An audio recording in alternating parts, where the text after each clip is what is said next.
नमस्कार, स्वागत है आपका हमारे इस खास कार्यक्रम में। मैं हूं सूरज मोहन झा। 5 अगस्त को उपराष्ट्रपति पद के लिए चुनाव होने हैं और उसी दिन तय हो जाएगा कि कौन होंगे हमारे अगले उपराष्ट्रपति। तो आइए आज कार्यक्रम में हम जानेंगे कि उपराष्ट्रपति पद के लिए कैसे होता है निर्वाचन, कौन कौन लोग इस चुनाव में शामिल होते हैं और उपराष्ट्रपति पद के लिए किस तरह की योग्यताएं होनी चाहिए, और जानेंगे जो व्यक्ति उपराष्ट्रपति के लिए चुने जाएंगे क्या होंगे उनके कार्य और शक्तियां।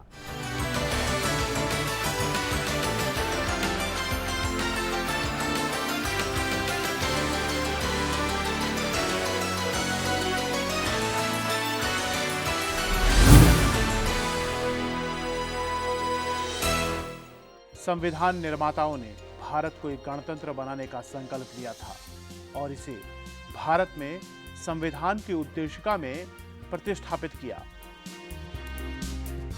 भारत के राष्ट्रपति हमारे देश के संवैधानिक प्रमुख हैं। राष्ट्रपति के बाद उपराष्ट्रपति का पद दूसरा सर्वोच्च संवैधानिक पद है। संविधान के अनुच्छेद 63 के प्रावधान के तहत भारत का एक उपराष्ट्रपति होगा। संविधान के आर्टिकल 63 में उपराष्ट्रपति के बारे में कहा गया है कैसे उसको इलेक्ट होना है। इनकी प्रोटोकॉल में अपने देश में सेकंड पोजीशन आती है राष्ट्रपति के बाद। इनके फंक्शंस के बारे में उसमें कोई संविधान में डिटेल्स में जिक्र नहीं किया गया है। बेसिकली जो उपराष्ट्रपति हैं वो एक्स ऑफिशियो चेयरमैन राज्यसभा के हैं। उपराष्ट्रपति का पद एक महत्वपूर्ण संवैधानिक पद है और संविधान के अनुच्छेद 66(3) में तय किया गया है कि उपराष्ट्रपति पद के लिए क्या योग्यताएं होनी चाहिए। उपराष्ट्रपति पद की गरिमा को देखते हुए ही ये तय किया गया कि उपराष्ट्रपति पद के लिए जो भी व्यक्ति अपना नामांकन कराएंगे उन्हें 20 प्रस्तावक और 20 अनुमोदक की जरूरत होगी। और ये प्रस्तावक और अनुमोदक कोई और नहीं, वो लोग हैं जो मतदान में हिस्सा लेते हैं, यानी लोकसभा और राज्यसभा के सदस्य। कोई भी व्यक्ति उपराष्ट्रपति निर्वाचित होने के योग्य तभी होगा जब वो भारत का नागरिक होने के साथ ही इन योग्यताओं को भी पूरा करे। वो भारत का नागरिक हो, वो 35 वर्ष की आयु पूरी कर चुका हो, राज्यसभा का सदस्य निर्वाचित होने के योग्य हो, संसद के किसी सदन या राज्य विधानमंडल में से किसी का सदस्य न हो, भारत सरकार या किसी राज्य की सरकार के अधीन अथवा उक्त सरकारों में से किसी के नियंत्रण में किसी स्थानीय या प्राधिकारी के अधीन लाभ का पद धारण न करता हो। जो भी नामांकन होगा जिसका for the post of vice president, एक तो 35 साल उसकी उम्र कम से कम होनी चाहिए और दूसरा वो उसकी अर्हताएँ ऐसी होनी चाहिए कि राज्यसभा का मेंबर के लिए भी निर्वाचित हो सके। मेनली ये प्रोविज़न दिया हुआ है। और इसके अलावा जो नामांकन होगा उसमें 20 लोग उसको स्पॉन्सर करेंगे और 20 लोग उसको सपोर्ट करेंगे इलेक्टोरेट में से, यानी कि जो सदस्य हैं राज्यसभा लोकसभा के उनमें से 20-20 लोग करेंगे ये। और अधिक से अधिक 4 नॉमिनेशन फॉर्म्स हो सकते हैं, 4 नामांकन हो सकते हैं अलग अलग। राष्ट्रपति और उपराष्ट्रपति पद की चुनाव प्रक्रिया लगभग समान है, थोड़ी सी भिन्नता है। जैसे राष्ट्रपति पद के लिए संसद के दोनों सदनों के सदस्य हिस्सा लेते हैं, लेकिन नॉमिनेटेड सांसद हिस्सा नहीं लेते। साथ ही राष्ट्रपति पद के चुनाव में राज्य विधानसभा के सदस्य भी हिस्सा लेते हैं। उपराष्ट्रपति पद के चुनाव में राज्य विधानसभा के सदस्य भाग नहीं लेते हैं।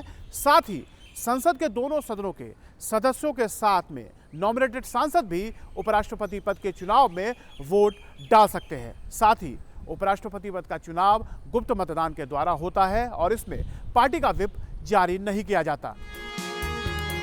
उपराष्ट्रपति का निर्वाचन एक ऐसे निर्वाचक मंडल के द्वारा किया जाता है जो संसद के दोनों सदनों से मिलकर बनता है।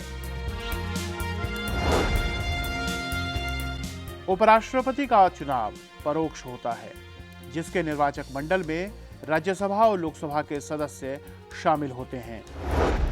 राष्ट्रपति चुनाव में चुने हुए सांसदों के साथ विधायक भी मतदान करते हैं, लेकिन उपराष्ट्रपति चुनाव में लोकसभा और राज्यसभा के सदस्य ही वोट डाल सकते हैं।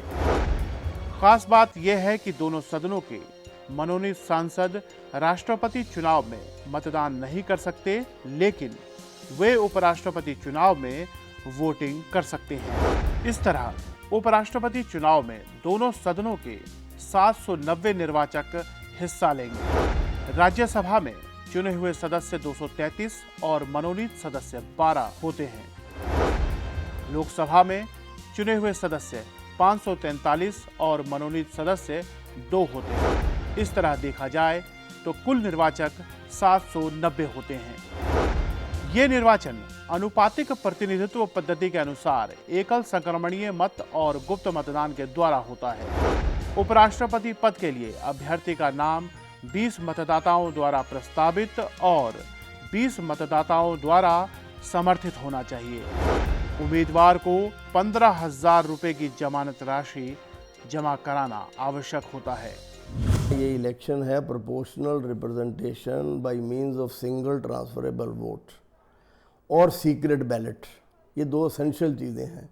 तो इसके लिए बैलेट के ऊपर प्रेफरेंसेस देनी होती हैं। हर मेंबर को जो वोट डालता है उसको नंबर 1 लिखेगा फर्स्ट प्रेफरेंस, नंबर 2 लिखेगा सेकंड प्रेफरेंस, नंबर 3 उसकी थर्ड प्रेफरेंस, और जिसकी जो जी में आए 3 प्रेफरेंस दे, 2 दे, 1 दे, पर 1 प्रेफरेंस देना ज़रूरी है। किसी भी जो बैलेट में जिन जिन के नाम हैं कैंडिडेट्स के, तो उनको देना ज़रूरी है। अब सीक्रेट बैलेट की वजह से अब जिस तरह राष्ट्रपति के इलेक्शन में भी हुआ है, उपराष्ट्रपति के भी इलेक्शन में एक वॉयलेट पेन दिया जाएगा ताकि कोई अपना निशान ना छोड़ सके, पेन ना, तो एक वॉयलेट पेन सीक्रेसी मेंटेन करने के लिए वाइस प्रेसिडेंट के इलेक्शन के लिए भी ये होगा। और जब पढ़ जाएंगे बैलेट पेपर तो फिर बैलेट पेपर वो प्रेफरेंस वाइज कर लिए जाएंगे। जो एक नाम ए है उसको कितने फर्स्ट प्रेफरेंस मिले, बी है उसको कितने फर्स्ट प्रेफरेंस मिले, सी है उसको कितने फर्स्ट प्रेफरेंस मिले। तो इस तरह अब टोटल तो 545 और 245 मिला के 790 वोट टोटल होने हैं। हर मेंबर के वोट की कीमत है 1, जबकि राष्ट्रपति के इलेक्शन में ये वोट हंड्रेड्स में आती है वो पॉपुलेशन के हिसाब से, पर यहाँ हर मेंबर के जो वोट की कीमत 1 होती है, तो 790 की हो गई। अब जीतने वाले को एक पर्टिकुलर कोटा मेंबर वोट्स का आना चाहिए, तभी वो जीता माना जाएगा। जैसे 790 वोट पड़े, अब मान लीजिए टोटल वोट पड़े 700, मैं मिसाल के तौर पे कह रहा हूँ आपको, तो कोटा निकालने के लिए क्या करते हैं कि जितने वोट पड़े डिवाइडेड बाई 2 + 1, तो 700/2 350 + 1 351 जो जिसको जीतना है वो कम से कम इतने वोट होने चाहिए। अगर 700 का मैं बेस लेके चल रहा हूँ तो 300, अब ए बी सी की फर्स्ट प्रेफरेंसेस तीनों की देखी काउंट करते वक्त, और मान लो 351 किसी के आ गए और कुछ देखने की जरूरत नहीं, वो he will be declared elected. पर मान लीजिए कोटा नहीं आया, 351 नहीं आया, तो जिसके सबसे कम सी या डी के वोट थे फर्स्ट प्रेफरेंस वाले, उसको एलिमिनेट कर दिया जाएगा और उसकी जो सेकंड प्रेफरेंस है वो पहले वालों में डाल दी जाएगी। और अगर अब 351 जिसके बन गए वो इलेक्टेड डिक्लेयर हो जाएगा। इसी तरह ये प्रोसेस चलेगा।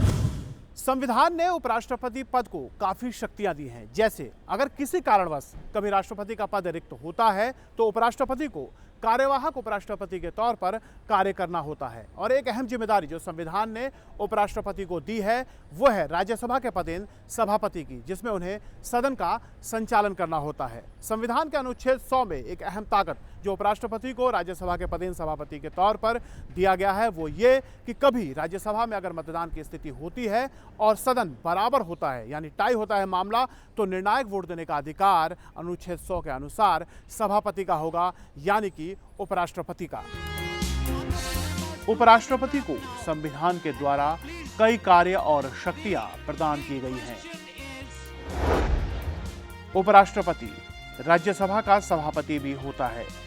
संविधान में उपराष्ट्रपति को यही मुख्य जिम्मेदारी दी गई है। अगर राष्ट्रपति का पद किसी वजह से खाली हो जाए तो ये जिम्मेदारी उपराष्ट्रपति को ही निभानी पड़ती है, क्योंकि राष्ट्र प्रमुख के पद को खाली नहीं रखा जा सकता। पदक्रम के आधार पर देखें तो उपराष्ट्रपति का पद राष्ट्रपति से नीचे और प्रधानमंत्री से ऊपर होता है। उपराष्ट्रपति विदेश दौरे पर भी जाते हैं ताकि अन्य देशों के साथ कूटनीतिक रिश्ते मजबूत किए जा सकें। उपराष्ट्रपति के जो कर्तव्य होते हैं वो कोई अलग निर्धारित नहीं किए गए हैं संविधान में, कहीं भी नहीं लिखा गया है। तो उसके फंक्शंस सिर्फ ये हैं कि वो एक्स ऑफिशियो चेयरमैन है राज्यसभा का। उसको तनख्वाह भी एज चेयरमैन राज्यसभा मिलती है, जो वाइस प्रेसिडेंट है। अगर राष्ट्रपति जी का देहांत हो गया या किसी कारण वो काम नहीं कर पा रहे हैं, उस समय उपराष्ट्रपति जी उनका कार्य देखते हैं। 2 बार हो चुका है यहाँ पर, एक जाकिर हुसैन साहब के समय, एक फ़खरुद्दीन अली अहमद साहब के समय, कि वीवी गिरी और जट्टी साहब जो वाइस प्रेसिडेंट थे उनको प्रेसिडेंट के कार्य करने का मौका मिला था, क्योंकि वो उनका देहांत हो गया था। और तो सिर्फ संविधान में यही दिया और कोई अधिकार एज वाइस प्रेसिडेंट नहीं है उनके। अनुच्छेद 64 में दी गई व्यवस्था के अनुसार राज्यसभा के सभापति के रूप में उपराष्ट्रपति के कार्य हैं राज्यसभा के कार्यों का संचालन और सदन में अनुशासन बनाए रखना, राज्यसभा के किसी सदस्य को सदन में भाषण देने की अनुमति देना, सभापति की अनुमति के बिना कोई भी सदस्य सदन में भाषण नहीं दे सकता, सदन में पेश किए गए विधेयकों पर चर्चा करवाना और विचार विमर्श के बाद मतदान कराना तथा उसका परिणाम घोषित करना, सदन में असंसदीय भाषा के प्रयोग को रोकना, राज्यसभा के विशेषाधिकारों का उल्लंघन करने से रोकना। मुख्य कर्तव्य उनका एज चेयरमैन राज्यसभा ये है कि सदन अच्छी तरह चले और ये जितनी कमिटीज़ होती हैं, बिजनेस एडवाइजरी कमेटी और आपके जो एजेंडा निर्धारित करती है रूल्स कमेटी है, जितनी कमिटीज़ हैं राज्यसभा की, उसके ये पदेन अध्यक्ष रहते हैं। तो उनको ये केवल ये देखना है कि सुचारू रूप से और नियमों के अनुसार काम चले। तो वो बैठते हैं, पर उनके नीचे एक डिप्टी चेयरमैन भी रहता है, क्योंकि हर समय वाइस प्रेसिडेंट का या चेयरमैन राज्यसभा हर समय सदन में नहीं बैठे रह सकते। तो एक डिप्टी चेयरमैन का भी इलेक्शन होता है राज्यसभा में।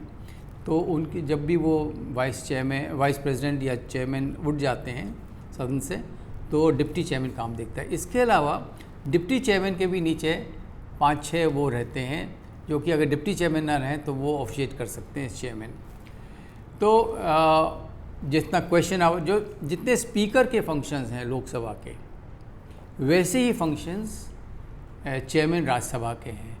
क्वेश्चन आवर को ठीक तरह चलाना, 0 आवर का देखना, कौन से मोशंस एडमिट करने हैं, किसको बुलाना है स्पीकर को बोलने के लिए, कितना टाइम निर्धारित करना है हर एक स्पीकर के लिए, ये सब अध्यक्ष राज्यसभा करता है। संविधान ने उपराष्ट्रपति को कोई औपचारिक कार्यपालिकीय शक्ति प्रदान नहीं की है, फिर भी व्यवहार में उन्हें मंत्रिमंडल के समस्त निर्णयों की सूचना प्रदान की जाती है।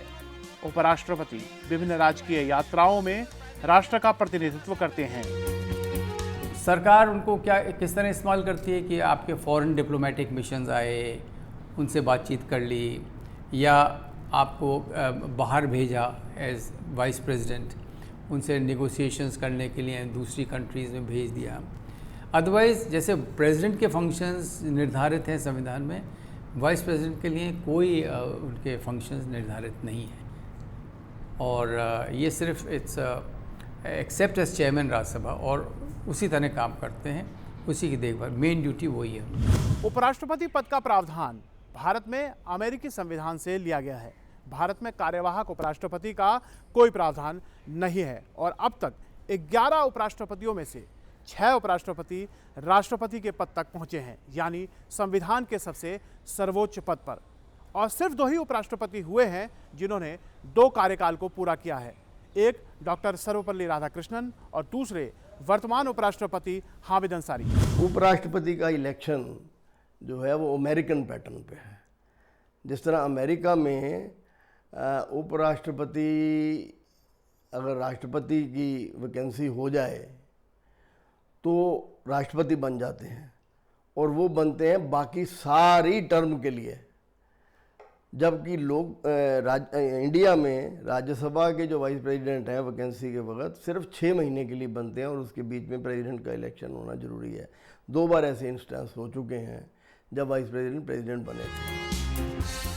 उपराष्ट्रपति अपने पद का वेतन नहीं ग्रहण करता, बल्कि वो राज्यसभा के सभापति के रूप में अपना वेतन ग्रहण करता है। राज्यसभा के सभापति के रूप में उपराष्ट्रपति को वेतन भारत की संचित निधि से दिया जाता है। उपराष्ट्रपति के वेतन या भत्ते में उसकी पदावधि के दौरान कभी कमी नहीं की जा सकती। Salary and emoluments of presiding officers एक एक्ट है, उसके तहत लोकसभा के स्पीकर और राज्यसभा के चेयरमैन को सैलरी अलाउंसेस भत्ते वगैरह जो मिलते हैं, पर जब भी कभी ये ऑफिशिएट करते हैं प्रेसिडेंट तो फिर ये चेयरमैन के भत्ते और तनख्वाह नहीं मिलेगी, राष्ट्रपति के जो सैलरी एंड अलाउंसेस है वो मिलेगी। महत्वपूर्ण संवैधानिक पद है उपराष्ट्रपति। भारत में राष्ट्रपति के बाद उपराष्ट्रपति का पद कार्यकारिणी में दूसरा सबसे बड़ा पद होता है। वो संसद के उच्च सदन राज्यसभा का सभापति भी होता है। इस पद की गरिमा इस बात से समझी जा सकती है कि देश में अब तक हुए 11 उपराष्ट्रपतियों में से 6 बाद में राष्ट्रपति भी बने हैं। अब तक चुने गए उपराष्ट्रपति हैं डॉक्टर सर्वपल्ली राधाकृष्णन, कार्यकाल 1952 से 1962, डॉक्टर जाकिर हुसैन, कार्यकाल 1962 से 1967, वीवी गिरी, कार्यकाल 1967 से 1969, गोपाल स्वरूप पाठक, कार्यकाल 1969 से 1974, बीडी जत्ती 1974 से 1979, न्यायमूर्ति मोहम्मद हिदायतुल्ला, कार्यकाल 1979 से 1984, आर वेंकटरमन, कार्यकाल 1984 से 1987, डॉक्टर शंकर दयाल शर्मा, कार्यकाल 1987 से 1992, के आर नारायणन, कार्यकाल 1992 से 1997, कृष्णकांत, कार्यकाल 1997 से 2002, भैरव सिंह शेखावत, कार्यकाल 2002 से 2007 और अब मोहम्मद हामिद अंसारी, कार्यकाल अगस्त 11, 2007 से वर्तमान तक। चुनाव आयोग ने उपराष्ट्रपति चुनाव के लिए तारीख का ऐलान कर दिया है। 5 अगस्त को मतदान होगा और नतीजा भी इसी दिन घोषित कर दिया जाएगा और भारत को पता चलेगा कि कौन होगा उनका उपराष्ट्रपति। तो आज कार्यक्रम में हमने जाना कि कैसे होता है उपराष्ट्रपति पद का चुनाव, कौन इस चुनाव में हिस्सा लेते हैं, किस तरह की योग्यताएं उपराष्ट्रपति पद के लिए होती हैं और जो व्यक्ति देश के उपराष्ट्रपति चुने जाते हैं उन्हें किस तरह के कार्य और शक्तियां संविधान ने प्रदान की है। तो 5 अगस्त को पता चल जाएगा कि कौन होंगे देश के अगले उपराष्ट्रपति, कौन होंगे संविधान के दूसरे सबसे सर्वोच्च पद पर बैठने वाले हमारे उपराष्ट्रपति।